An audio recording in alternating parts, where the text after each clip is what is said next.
ശബരിമല ധർമ്മശാസ്താവിനെ കേന്ദ്രീകരിച്ചുകൊണ്ട് പമ്പയിൽ ഒരു അയ്യപ്പ സംഗമം നടത്താൻ ഒരുങ്ങുകയാണ് കേരള സർക്കാരും തിരുവിതാംകൂർ ദേവസ്വം ബോർഡും. അതിലേക്ക് അവർ ക്ഷണിച്ചിരിക്കുന്നത് ദൈവവിശ്വാസിയല്ലാത്ത, ഞാനൊരു അവിശ്വാസിയാണ് എന്ന് തുറന്നു പറയുന്ന തമിഴ്നാട് മുഖ്യമന്ത്രി MK സ്റ്റാലിനെയാണ്. അദ്ദേഹത്തെയാണ് മുഖ്യാതിഥിയായിട്ട് ക്ഷണിച്ചിരിക്കുന്നത്. നമുക്കറിയാം, അദ്ദേഹത്തിൻ്റെ മകൻ ഉദയനിധി സ്റ്റാലിൻ ഇപ്പോൾ അവിടെ ഉപമുഖ്യമന്ത്രി കൂടിയാണ്. അദ്ദേഹം പറഞ്ഞത് സനാതനധർമ്മം ഒരു വൈറസാണ്, കോവിഡ് പോലെയുള്ള ഒരു വൈറസാണ്, അതിനെ നശിപ്പിക്കേണ്ടതാണ് എന്ന് പറഞ്ഞയാളാണ് ഉദയനിധി സ്റ്റാലിൻ. ഇദ്ദേഹത്തിൻ്റെ മകനാണ്. ഇങ്ങനെയുള്ള ഒരു പശ്ചാത്തലമുള്ള MK സ്റ്റാലിനെ കേരളത്തിൽ വിളിച്ചു കൊണ്ടുവന്ന് ഈ അയ്യപ്പ സംഗമത്തിൽ പങ്കെടുപ്പിക്കുന്നതിൻ്റെ പിന്നിലെ സർക്കാരിൻ്റെ ഉദ്ദേശം, ചേതോവികാരം, ദേവസ്വം ബോർഡിൻ്റെ ലക്ഷ്യം എന്താണ്? ഈ സ്റ്റാലിനേക്കാളും ഇതിനകത്ത് കുഴപ്പക്കാരൻ എന്ന് പറയുന്നത് ഇതിൻ്റെ സംഘാടകരാണ്. ഒന്ന്, ഈശ്വരവിശ്വാസികളല്ലാത്തവർ നേതൃത്വം കൊടുക്കുന്ന സർക്കാർ. ആ മന്ത്രി തന്നെ സത്യപ്രതിജ്ഞ ചെയ്തിരിക്കുന്നത് ഈശ്വരവിശ്വാസത്തിലല്ല, ദേവസ്വം മന്ത്രിയാണ്. ഇത് ഭരണഘടന ഒക്കെ അനുശാസിക്കുന്നതാണെങ്കിലും ഈ ദേവസ്വം ബോർഡിന്റെ മന്ത്രി, ദേവസ്വം ബോർഡ് പ്രസിഡന്റ്, ദേവസ്വം ബോർഡിലെ ഒരു ക്ലീനറായാൽ കൂടി അതിലെന്ത് ജോലിക്ക് ഒരാളിനെ സ്വീകരിക്കുമ്പോഴും ഞാൻ ഈശ്വരവിശ്വാസിയും ഹിന്ദു ആചാരങ്ങളിൽ, ക്ഷേത്ര ആചാരങ്ങളിൽ വിശ്വാസമുള്ളവനുമാകണം, അത് അനുഷ്ഠിക്കുന്നവനും എന്നുള്ളവനെ മാത്രമേ, അതിൽ ഏത് ജാതിയോ ആയിക്കോട്ടെ, പക്ഷെ അങ്ങനെയുള്ളവരെ മാത്രമേ ഈ ചുമതല ഏൽപ്പിക്കാൻ പറ്റൂ. ഇപ്പൊ ഭരണഘടനയിൽ വിശ്വാസമില്ലാത്ത ഒരുത്തനെ നമ്മൾ പിടിച്ച് MLA യോ മന്ത്രിയോ ആക്കിയാൽ, നമുക്കറിയാമല്ലോ ഭരണഘടന പൂവാമ്പറ എന്ന് പറഞ്ഞ ഒരു ആളിന്റെ സ്ഥാനം തെറിച്ചത് ഈ കേരളത്തിൽ ഈയിടെ സംഭവിച്ചതാണ്.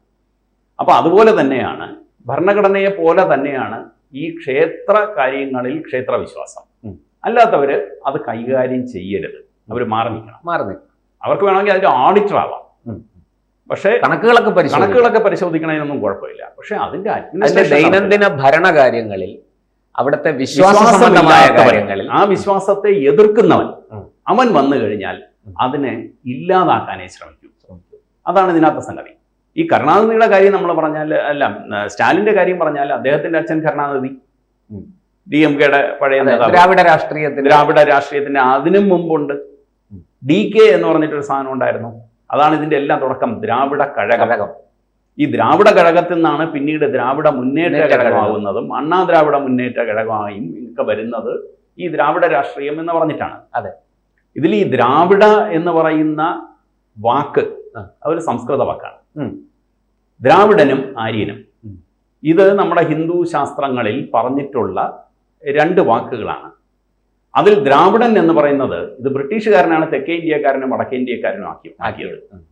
അപ്പൊ നമ്മുടെ ശാസ്ത്രം പറയുന്ന അനുസരിച്ച് ഇത് ഭക്തി കൊണ്ട് ഹൃദയം ഉരുകിപ്പോകുന്നവൻ, വെണ്ണ പോലെ ഉരുകിപ്പോകുന്നവൻ, അവനാണ് ദ്രാവിഡൻ. ഭക്തിയാണ് അടിസ്ഥാനം. നിരീശ്വരവാദി എന്നല്ല, തെക്കേ ഇന്ത്യക്കാരനൊന്നുമല്ല. എവിടെയായാലും, ലോകത്ത് എവിടെയായാലും ഭക്തി കൊണ്ട് ഹൃദയം ഉരുകുന്നവൻ അവൻ ദ്രാവിഡനാണ്. ഇവനാണ് ആദ്യത്തെ യോഗ്യൻ ഇതിലേക്ക് വരാനായിട്ട്. നമ്മൾ ഈ പറയുന്ന ഭൗതികത വിട്ട് ആത്മീയതയിലേക്ക് വരാനുള്ള ആദ്യ ഘടകമാണത്. അപ്പൊ ഈ ഭക്തി ഉണ്ടെങ്കിലേ പിന്നെ ബാക്കി നമുക്കുള്ളൂ. ഭക്തി, കർമ്മജ്ഞാനം എന്നൊക്കെ പറയാം. അപ്പൊ ഈ ഭക്തി ഉള്ളവൻ ശാസ്ത്രം പഠിച്ചു കഴിയുമ്പോൾ, മറ്റേത് ഭക്തി എന്ന് പറയുന്നത് വെറുതെ അന്ധമായിട്ടാണ്, തോന്നല്, ഉള്ളിലുള്ള വിളികളാണ്. ഇത് കഴിഞ്ഞവൻ ശാസ്ത്ര പഠനം നടത്തി, ഭക്തിയോടുകൂടി ശാസ്ത്ര പഠനം നടത്തിയവൻ ആര്യനാവും. ഇവിടെയാണ് ആര്യനും ദ്രാവിഡനും തമ്മിലുള്ള വ്യത്യാസം പറഞ്ഞിരിക്കുന്നത്. അപ്പൊ ബ്രിട്ടീഷുകാരൻ നമ്മളെ ഡിവൈഡ് ചെയ്യാൻ വേണ്ടി ഈ ബംഗാൾ ഡിവിഷൻ നടത്തിയതുപോലെ, അവൻ പോയപ്പോ ഇന്ത്യയും പാകിസ്ഥാനും ബംഗ്ലാദേശുമായി ഡിവൈഡ് ചെയ്തതുപോലെ ഇവൻ ഇത് തമ്മിൽ എന്നും അടിക്കട്ടെ, ദ്രാവിഡ ഇന്ത്യ. അതെ. അപ്പൊ തെക്കുള്ളവനെല്ലാം ദ്രാവിഡൻ. അപ്പൊ അതിനകത്ത് തമിഴ് എന്ന് പറയണത് വേറൊരു സംഭവം. തമിഴ് അല്ലെങ്കിൽ ഞങ്ങൾ ഇംഗ്ലീഷ് പഠിക്കും, പക്ഷെ സംസ്കൃതം പഠിക്കില്ല, ഹിന്ദി പഠിക്കില്ല. കാരണം അമ്പലത്തിൽ പോലും സംസ്കൃതത്തിൽ പൂജ നടത്തരുത്, ഞങ്ങൾ തമിഴിലെ പൂജ ചെയ്യൂ. അപ്പോഴാണെങ്കിലും ആളുകൾ എന്നിട്ട് വേണ്ട നിങ്ങൾ ജപിക്കുകയാണെങ്കിൽ സംസ്കൃതത്തിൽ ജപിച്ചാൽ മതി, ഇല്ലെങ്കിൽ ഞങ്ങൾക്ക് ജപം നടത്തണ്ട എന്ന് പറയുന്ന ഒരു ഗതി വന്നു. അപ്പൊ ഇവരെല്ലാവരും തന്നെ ഈ ഒരു സംഭവത്തിനെ ഇല്ലാതാക്കണമെന്ന് പറഞ്ഞ് നിൽക്കുന്നവരാണ്. അങ്ങനെ കൊണ്ടുവന്ന ഒരു രാഷ്ട്രീയമാണ് ദ്രാവിഡ രാഷ്ട്രീയം.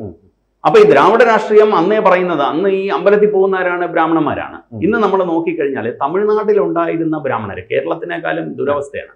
അവിടെ നിന്നാണ് നമ്മുടെ പത്മനാഭസ്വാമി ക്ഷേത്രത്തിന് ചുറ്റുമുള്ള ഈ അഗ്രഹാരങ്ങൾ. വൈദിക എന്താ അതിന്റെ എല്ലാം അന്നത്തെ നല്ല പാണ്ഡിത്യമുള്ള എന്നവരെ കൊണ്ടുവന്ന് അന്നത്തെ തിരുവിതാംകൂർ മഹാരാജാവ് അഭയം കൊടുത്തതാണ്. അതിൽ ഈ പറയുന്ന തമിഴ് ബ്രാഹ്മണരുണ്ട്, തുളു ബ്രാഹ്മണരുണ്ട്, നമ്പൂതിരിമാരുണ്ട്, ഇതിനെല്ലാം ഇവിടെ കൊണ്ടുവന്ന് അഭയം കൊടുത്ത് വെച്ചിരുന്നു. അപ്പം അതിൽ നിന്ന് വന്ന ഒരാളാണ് കേരളം ഇന്നേ വരെ കണ്ടിട്ടുള്ള ഏറ്റവും വലിയ അഡ്മിനിസ്ട്രേറ്റർ. ആരാണ്? CP രാമസ്വാമി അയ്യർ. ഈ തമിഴ്നാട്ടിൽ നിന്ന് പലായനം ചെയ്ത് വന്നയാളാണ്. അപ്പോൾ ആ വിഭാഗത്തിലുള്ള ഒരാളിനെയാണ് ഇവിടെ കൊണ്ടുവന്ന് നമ്മുടെ ദിവാനാക്കിയത്. ചെയ്യുന്ന ജോലി സിൻസിയറായിട്ട് ചെയ്യും. അപ്പൊ അവിടെ എന്ത് ചെയ്തു? DK ഇതിന്റെ എന്താണ് അദ്ദേഹത്തിന്റെ പേര്, അദ്ദേഹം ഒരു നായയും കൊണ്ടുവന്ന് ഇങ്ങനെ കടപ്പുറത്തിരുന്ന് വലിയ വിശാലമായ പ്രസംഗവും കിടത്തു. എൻ്റെ അച്ഛൻ അന്ന് തമിഴ്നാട്ടിൽ പഠിക്കുമ്പോൾ, മദ്രാസിൽ പഠിക്കുമ്പോൾ അദ്ദേഹം ഈ പ്രസംഗം കേൾക്കാൻ പോയിട്ടുണ്ട്. രാമസ്വാമി നായിക്കർ. ഈ രാമസ്വാമി നായിക്കർ പേര് നോക്കിക്കോണേ, രാമസ്വാമി നായിക്കർ. വളരെ ഭക്തിപൂർണമായ പേരാണ് ഉപയോഗിക്കുന്നത്. അദ്ദേഹമാണ് രാമായണത്തിന് വിരുദ്ധമായി രാമായണം എഴുതി. അപ്പൊ എന്നിട്ട് എന്ത് പറ്റി? ഇദ്ദേഹം പ്രസംഗിച്ച് ഹിന്ദു വിരുദ്ധത, ബ്രാഹ്മണ വിരുദ്ധത അങ്ങ് പറഞ്ഞ് കയറ്റിയിട്ട് അവസാനം പറയും, പാമ്പും വന്ന് പാപ്പാനും വന്നു. അതായത് പാമ്പിനെയും ബ്രാഹ്മണനെയും കണ്ടാൽ ആരെ കൊല്ലും? അപ്പൊ ഇവരെ കൊണ്ട് ഏറ്റുവിളിക്കും അനുയായികള്, ബ്രാഹ്മണനെ കൊല്ലും. അപ്പൊ ഇങ്ങനെയാണ് അന്ന് വികാരം ഉണ്ടാക്കിയ ജാതി. അതെ, ആ ജാതി സ്പർദ്ധ ഉണ്ടാക്കി ഇവരെ ഇവിടെ നിന്ന് അടിച്ചോടിക്കണം എന്ന് പറഞ്ഞ് ആ നാട്ടിൽ നിന്ന് ഇതിനെല്ലാം അടിച്ചോടിച്ചു വിട്ടു. അതുകൊണ്ട് തന്നെയാണ് അവർ അവിടെ നിന്ന് പലരും ഇന്ന് നമ്മൾ കാണുന്ന അമേരിക്കയിലെ ഉന്നതമായ ജോലികളിൽ ഇരിക്കുന്നത്. ഇതെല്ലാം ഇവിടെ നിന്ന് വിദേശത്തേക്ക് പലായനം ചെയ്ത് പോയവരാണ്. കാരണം അവർക്ക് അവിടെ ജീവിക്കാൻ മര്യാദാക്കി. അപ്പൊ ഇതിന്റെ എല്ലാം ബാക്കിയാണ് നമ്മൾ ഈ കാണുന്ന DMK. അതില്ല, ജയലളിതയുടെ കാലത്താണല്ലോ കുറേയൊക്കെ വേല ഉണ്ടെങ്കിലും ജയലളിത കുറച്ചെല്ലാം പൂജാ കാര്യങ്ങൾ, വൈദിക കാര്യങ്ങൾ ഇതിലെല്ലാം ശ്രദ്ധ കൊണ്ടുവന്നു. അണ്ണാ DMK ആണെങ്കിലും ജയലളിത ഒരു ഈശ്വര വിശ്വാസി ആയിരുന്നു. പക്ഷെ അതേപോലെ തന്നെ നമ്മുടെ കാഞ്ചി മഠത്തിന് നേരെ ആക്രമണമൊക്കെ നമുക്കറിയാം. അത് ഈ രാഷ്ട്രീയത്തിൽ വിജയിക്കാൻ വേണ്ടി അത് ഉപയോഗിച്ചു എന്നേ ഉള്ളൂ. കാരണം DMK ഈശ്വര വിശ്വാസം ഉപയോഗിക്കാത്തതുകൊണ്ട് ജയലളിത അതടുത്ത് ഉപയോഗിച്ചു. അതിന് വൈരുദ്ധ്യമായി നിൽക്കുകയാണല്ലോ, രണ്ടും ദ്രാവിഡമാണെങ്കിലും. അപ്പൊ അങ്ങനെ ഒരു സംഗതി വന്നതിന്റെ ഭാഗമാണ് ഈ കാണുന്ന സ്റ്റാലിൻ. പക്ഷെ സ്റ്റാലിന്റെ ഭാര്യ വീട്ടിൽ പൂജ നടത്തുന്നു. ഗുരുവായൂർ അമ്പലത്തിൽ വന്നു, അവിടെ പ്രത്യേക പൂജകൾ ചെയ്തു, അവിടെ എന്തൊക്കെയോ ദാനം ചെയ്തു. ഭയങ്കര ധാർമ്മികതയായി വളരെ ഭക്തിയോടുകൂടി കാര്യങ്ങളൊക്കെ ചെയ്യുന്നു. ഇത് ദ്രാവിഡ ഘടകത്തിനും ദ്രാവിഡ മുന്നേറ്റത്തിലും മാത്രമല്ല. ഇനി രാമസ്വാമി നായിക്കരുടെ കാര്യം പറയാം. അദ്ദേഹം മരണശൈലിയിലായിരുന്നപ്പോ കടവുൾ എന്നാണ് തമിഴില് ഈശ്വരന്റെ പേര്. അതെ, കടവുളെ എന്ന് വിളിച്ചു പോയി, വേദന കൊണ്ട്. അപ്പൊ കൂടെ ഇരിക്കുന്നോ ചോദിച്ചു, അയ്യാ എന്നാ നിങ്ങ കടവുൾ എന്ന് വിളിച്ച അകത്ത് കിടക്കണ കടവുൾ വെളിയിൽ പോട്ടടാ എന്നാണ് അതിന് മറുപടി കൊടുത്തത്. അപ്പം അവസാനം വന്നപ്പോ കടവുളെ എന്നൊരു വിളി വായിന്ന് വന്നു.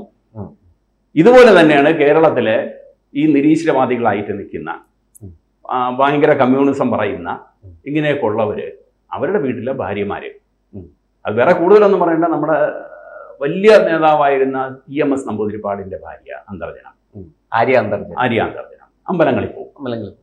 EMS മുഖ്യമന്ത്രി ആയിരിക്കുന്ന സമയത്ത് ഇവിടുന്ന് മധുര മീനാക്ഷി ക്ഷേത്രത്തിൽ പോയി രണ്ടുപേരും ദർശനം നടത്തി എന്ന് പറഞ്ഞു കേട്ടിട്ടുണ്ട്. അവിടെ പൂർണ്ണകുംഭം വെച്ച് അവരെ സ്വീകരിച്ചു. കാരണം മുഖ്യമന്ത്രിയാണല്ലോ വരണത്, രാജാവ് വരുമ്പോൾ പൂർണ്ണകുംഭം വെച്ച് സ്വീകരിക്കും. അപ്പോൾ അങ്ങനെയൊക്കെ ഉള്ള പാരമ്പര്യം അന്നും ഇന്നും. നോമിനേഷൻ കൊടുക്കുന്നതിന് മുമ്പ് ഒരാളിനെ വിട്ട് എവിടെയെല്ലാം അർച്ചനകൾ കൊടുക്കണമോ അതെല്ലാം കൊടുപ്പിക്കും. നമ്മൾ നേരിട്ട് പോകില്ലെന്നേ ഉള്ളൂ. രാഘുവലം നോക്കിയ ഒപ്പിടും. ഇപ്പൊ ഇങ്ങനെയുള്ള കാര്യങ്ങളെല്ലാം ഇവർ കൃത്യമായിട്ട് ചെയ്യും. അപ്പൊ ഈ സ്റ്റാലിന്റെ രീതി എനിക്ക് മനസ്സിലായെന്ന് വെച്ചാൽ അദ്ദേഹം മനസ്സിലാക്കിയിരിക്കുന്നത് ഈ പറയുന്ന ഭക്തിയും ആചാരങ്ങളും ഈ പൂജകളും ഒക്കെ ചെയ്തു കഴിഞ്ഞാൽ നമുക്കെന്തോ ഐശ്വര്യം കിട്ടും. പൊതുവെ ഇതിൽ പറഞ്ഞിരിക്കുന്നത് ലോകാസമസ്ത സുഖിനോ ഭവന്തുവാണ്. എല്ലാവർക്കും കിട്ടണം, നാട്ടിന് കിട്ടണം, ലോകത്തിന് കിട്ടണം, എല്ലാ ജീവജാലങ്ങൾക്കും കിട്ടണം. അപ്പൊ ഇദ്ദേഹം നോക്കിയപ്പോ ഇത് വേറെ ഒരുത്തനെ ഈ നാട്ടിൽ ചെയ്യണ്ട, ഞാനും എൻ്റെ കുടുംബവും മാത്രം ചെയ്ത ഐശ്വര്യം മുഴുവൻ എനിക്കിങ്ങ് വരും എന്നുള്ളതാണ് അദ്ദേഹത്തിന്റെ സങ്കല്പം എന്നാണ് എനിക്ക് മനസ്സിലാക്കിയത്. അല്ലെങ്കിൽ ഇദ്ദേഹം പരസ്യമായി ഇറങ്ങി ഇതിനെയെല്ലാം ഇവരെല്ലാം അടിച്ചോടിക്കുക, അമ്പലങ്ങളെ തകർക്കാൻ പറയുക, അല്ലെങ്കിൽ അതിനെയെല്ലാം അക്വയർ ചെയ്യുക, എന്നിട്ട് ഈ ഒരു സംഭവത്തിനെ മകൻ തന്നെ പുറത്തിറങ്ങി ഇതൊരു വൈറസാണ്, ഇതിനെ ഇല്ലായ്മ ചെയ്യണമെന്ന് പ്രസംഗിക്കുന്നു. അതേസമയം ഭാര്യ പോയിട്ട് ഇതും ചെയ്യുന്നു. അപ്പൊ ഭാര്യയുടെ അടുത്ത് പറഞ്ഞൂടെ, മര്യാദയ്ക്ക് വീട്ടിൽ ദയവ് ചെയ്ത് എൻ്റെ മാനക്കേട് ഉണ്ടാക്കല്ലേ, ഇത് നമ്മുടെ ഇത് മാർക്സിസ്റ്റ് പാർട്ടിയിലും തന്നെ പ്രധാനപ്പെട്ട പല നേതാക്കളുടെയും ഭാര്യമാര് അമ്പലങ്ങളിൽ പോയി പൂജകൾ ചെയ്തത് നമുക്കറിയാം. ഓരോ കേസ് പാർട്ടിക്കകത്തുള്ള വൈരുദ്ധ്യം അതെ, അതിൽ തന്നെ ഇത് പ്രയോഗിച്ചിട്ടുണ്ട്. അല്ല അത് സാർ ഈ അമ്പലത്തിൽ പോയി പൂജ ചെയ്യുന്നതിനേ ഉള്ളൂ. അതെ, അതേസമയം നിസ്കരിക്കുന്നതിനോ അങ്ങനെയുള്ള കാര്യങ്ങൾക്കൊന്നും ബുദ്ധിമുട്ടില്ല, പങ്കെടുക്കുന്നതിനോ അതിനൊന്നും ബുദ്ധിമുട്ടില്ല, യാതൊരു പ്രശ്നമില്ല. ഇല്ല, അത് കമ്മ്യൂണിസ്റ്റുകാരനായിട്ട് തന്നെ അത് പാർട്ടി പ്ലീനം നടക്കുമ്പോൾ പോലും അതിനുള്ള സൗകര്യം പ്രത്യേകം ചെയ്തു കൊടുത്ത ആൾക്കാരാണ്. ഇപ്പൊ കഴിഞ്ഞ പാർട്ടി സമ്മേളനത്തിൽ ചെയ്തത് എന്താണ്? തലയിൽ കൂടെ മറ്റേ ഇതെല്ലാം കഫിയ. എല്ലാവരും പാലസ്തീൻ പാലസ്തീൻ ഐക്യദാർഢ്യം എന്ന് പറഞ്ഞ് മതപ്രചരണം അല്ലേ അവിടെ ചെയ്തത്. അപ്പൊ അതിന് പൂർണ്ണമായി അടിമപ്പെടാം, കുഴപ്പമില്ല. പക്ഷെ ഹിന്ദു എന്നുള്ള ഒരു സംസ്കാരത്തിനെ നശിപ്പിക്കണം. ഇപ്പൊ നമ്മൾ പറയുന്നില്ലേ ഹാരപ്പ മോഹൻജദാരോ, എന്താണ്? സിന്ധു നദീതട സംസ്കാരം. ഈ സിന്ധു നദീതട സംസ്കാരം പേര് കേട്ടത് കൊണ്ടല്ലേ ബാക്കി വിദേശ ശക്തികൾ മുഴുവൻ ഈ കൊള്ളക്കാരന്മാരും ഇങ്ങോട്ട് ഭാരതത്തിലേക്ക് വന്നത്. അതെ, കാരണം അവിടെ ഒരു സംസ്കാരമുണ്ട്. സംസ്കാരം ഉള്ളപ്പോൾ അതിന്റെ ഭാഗമാണ് അവരെല്ലാം സട്ടിലായിരിക്കും, അവരുടെ സാത്വികരായിരിക്കും, പക്ഷെ അവരുടെ കയ്യിൽ സമ്പത്തുണ്ട്. ഇവരാരും ആക്രമണകാരികളല്ല. അപ്പൊ അവനെ ആക്രമിച്ച് കീഴ്പ്പെടുത്താൻ എളുപ്പമുണ്ട്, സമ്പത്ത് കൊള്ളയടിക്കാം. അങ്ങനെ വന്നു. ഇന്ന് ആ സംസ്കാരം എവിടെയുണ്ട്? നശിപ്പിച്ച് കളഞ്ഞില്ലേ അതിനെ. അപ്പൊ അതുപോലെ തന്നെ ഇതിനെ പിടിച്ചു നിന്നതെന്ന് പറയണത് ഇങ്ങോട്ടുള്ള ഭാരതീയ സംസ്കാരമേ പിടിച്ചു നിന്നിട്ടുള്ളൂ. നമ്മൾ അതുപോലെ തന്നെ കർണാടകത്തിൽ കേട്ടിട്ടില്ലേ, എന്താണ്? വിജയനഗര സാമ്രാജ്യം. ആ സാമ്രാജ്യം മുഴുവൻ തകർത്ത് മറാഠ സാമ്രാജ്യം, വിജയനഗര സാമ്രാജ്യം. അത് അത്രയും പ്രശസ്തമായ, അത്രയും സമ്പത്തുണ്ടായിരുന്ന ആ പരിസരം തന്നെ അത്രയും സമ്പത്ത് വിളിച്ചറിയിക്കും. നമുക്ക് അയ്യപ്പ സംഗമത്തിലേക്ക് വന്നാൽ, ഈ അയ്യപ്പ സംഗമം സത്യത്തിൽ ഈ പറഞ്ഞ പോലെ അയ്യപ്പ വിശ്വാസികളെ, അയ്യപ്പ ഭക്തരെ പ്രോത്സാഹിപ്പിക്കാനോ പരിപോഷിപ്പിക്കാനോ അവരിലെ ഭക്തി വർദ്ധിപ്പിക്കാനോ ചെയ്യുന്നതാണോ, അതോ ഇത് മറ്റെന്തെങ്കിലും ഗൂഢലക്ഷ്യത്തോടു കൂടി ചെയ്യും? ഇതൊരു രാഷ്ട്രീയ പ്രചരണം മാത്രം. ഒന്നാമത്തെ കാര്യം, ഒരു സർക്കാർ, നമ്മുടെ ഭാരതത്തിലുള്ള ഒരു തെരഞ്ഞെടുക്കപ്പെട്ട സർക്കാർ ജനാധിപത്യ ഒരു മതത്തിന്റെ ഒരു സംഗമം നടത്തേണ്ട ആവശ്യമില്ല. കാരണം ഇവിടെ പ്രത്യേകിച്ച് സർക്കാർ ചെയ്യേണ്ട ജോലികളൊന്നും ചെയ്യാനില്ല, അതിന് പണവും ഇല്ല എന്ന് പറയുന്നു. അപ്പൊ പിന്നെ ജനശ്രദ്ധ തിരിച്ചുവിടാൻ വേണ്ടി മറ്റെന്തെങ്കിലും കാര്യങ്ങൾ ചെയ്യുക. ഇനി ചെയ്യുന്ന ഈ എന്താണ് അതിന്റെ മന്ത്രിയോ അതിൽ പങ്കെടുക്കാൻ പോകുന്നവരോ അതിന്റെ വേദിയിൽ ഉപവിഷ്ടരാകാൻ പോകുന്ന വിശിഷ്ട വ്യക്തികളോ ഈ വരുന്ന സ്റ്റാലിനോ ആരും തന്നെ ഹിന്ദു വിശ്വാസികളോ ഈശ്വര വിശ്വാസികളോ ആയിരിക്കില്ല. അത് ഉറപ്പാണ്. കാരണം അങ്ങനെയായിരിക്കും അതിന്റെ തീരുമാനം വരാൻ പോണത്. ഇനി വേണമെങ്കിൽ ഈ അയ്യപ്പ സംസ്കാരത്തിനെ നശിപ്പിക്കാൻ വേണ്ടി നിന്നവരെ വേണമെങ്കിൽ അവിടെ ആദരിക്കും. അതെ അതെ, അതും കൂടെ ചെയ്യും.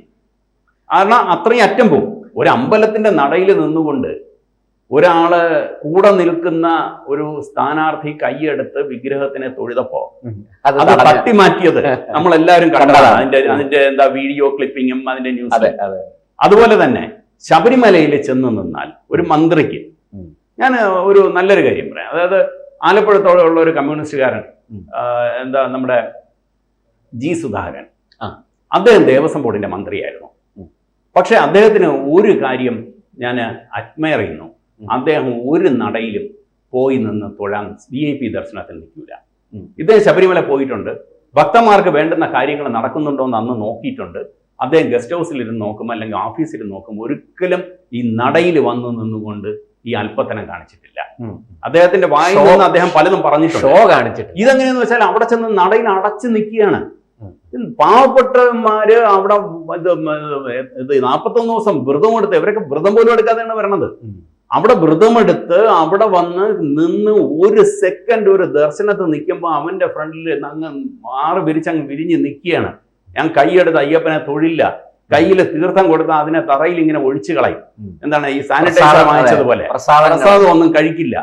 ഇങ്ങനെ ഉള്ളവൻ എന്തിനാണ് ഫ്രണ്ടിൽ പോയി നിൽക്കണത്? അവൻ ആ ഒരു ദർശനം എന്ന് പറയുന്നത് വർഷത്തിൽ ഒരുക്ക ആ പാവങ്ങൾ എവിടെ നിന്നെല്ലാം വരുന്നതാണെന്ന് അറിയാമോ? ചെരുപ്പിടില്ല. എനിക്കറിയാം, കർണാടകയിലൊക്കെ പോയി കഴിഞ്ഞാൽ കറുപ്പും ഇട്ട് വീട്ടിൽ തറയിൽ കിടന്നുറങ്ങി സ്ത്രീ സ്പർശനമില്ലാതെ കൃത്യമായി അവൻ എന്താണ് മദ്യപിക്കുന്നവനായാലും സിഗരറ്റ് വലിക്കുന്നവനായാലും ഇതെല്ലാം ഒഴിവാക്കി അവൻ 41 ദിവസം ശുദ്ധിയോടുകൂടി വന്ന് കഷ്ടപ്പെട്ട് വരുന്നതാണ്. അവന്റെ ഫ്രണ്ടിലാണ് ഇവർ പോയി അടഞ്ഞു നിൽക്കുന്നത്. അപ്പൊ ഇത് നടത്തുന്നത് ഇങ്ങനെയുള്ള ഒരു ആചാരത്തിനെ നശിപ്പിക്കുക. എങ്കിലേ നല്ലൊരു കാര്യം നശിപ്പിച്ചാലല്ലേ നമ്മളുടെ തോന്നിവാസത്തിന് ആള് വരൂ. അതെ, അല്ലെങ്കിൽ ഇതെല്ലാം തിരിഞ്ഞു പോകില്ലേ? അപ്പൊ എവിടെയെങ്കിലും എന്തെങ്കിലും നന്മയുണ്ടെങ്കിൽ ആ നന്മയെ കൂടെ ഇല്ലാതാക്കുക. അതിനുവേണ്ടി ഈ പമ്പയിൽ തോന്നിവാസികളെല്ലാം വിളിച്ച് ഇങ്ങനെ ഒരു വലിയൊരു സംഗമം അങ്ങ് സംഘടിപ്പിക്കുക. ശരിക്കും ഇത് ചലഞ്ച് ചെയ്യേണ്ടതാണ് കോടതിയിൽ. ഗവൺമെന്റ് എന്തിനാണ് അയ്യപ്പ സംഗമം നടത്തുന്നത് എന്ന് പറഞ്ഞുകൊണ്ട് ചലഞ്ച് ചെയ്യേണ്ട സംഭവമാണ്. അല്ലെങ്കിൽ ഒരു കാര്യം ചെയ്യൂ, നിങ്ങൾ എന്താണ് നമ്മുടെ ദേശീയ ദിനങ്ങൾ എടുത്തിട്ട് അതിന് വേണമെങ്കിൽ ഒരു സംഗമം നടത്തിക്കോ, അല്ലെങ്കിൽ സർവമത സംഗമം നടത്തൂ. പക്ഷെ അതിൻ്റെ ഒന്നും ആവശ്യകത ഇന്ന് കേരളത്തിലില്ല. കേരളത്തിൽ ആവശ്യം എന്ന് പറഞ്ഞാൽ ഇവിടെ പാവപ്പെട്ടവന് തൊഴിലില്ല, നല്ല വിദ്യാഭ്യാസം കൊടുക്കുന്നില്ല. നമ്മുടെ ആശുപത്രിയിൽ പോയാൽ ആശുപത്രി ഇടിഞ്ഞ് തലയിൽ കൂടെ വീഴും. മരുന്നുകളില്ല. ജനറൽ ഹോസ്പിറ്റലിൽ പോയി നോക്കൂ, ഒറ്റ മരുന്നില്ല. എല്ലാം നടയിൽ പോയി വാങ്ങിച്ചുകൊണ്ട് വരണം പാവങ്ങളെ. ജനറൽ ഹോസ്പിറ്റലിൽ പോകണമെന്ന് പറഞ്ഞാൽ പാവങ്ങളാണ് ജനറൽ ഹോസ്പിറ്റലിൽ പോണത്. അതെ, അവർക്ക് മരുന്നില്ല. അപ്പൊ ഇതൊന്നും നോക്കാതെ ഞങ്ങളിതാ അയ്യപ്പ സംഗമത്തിന് ഇറങ്ങുന്നു.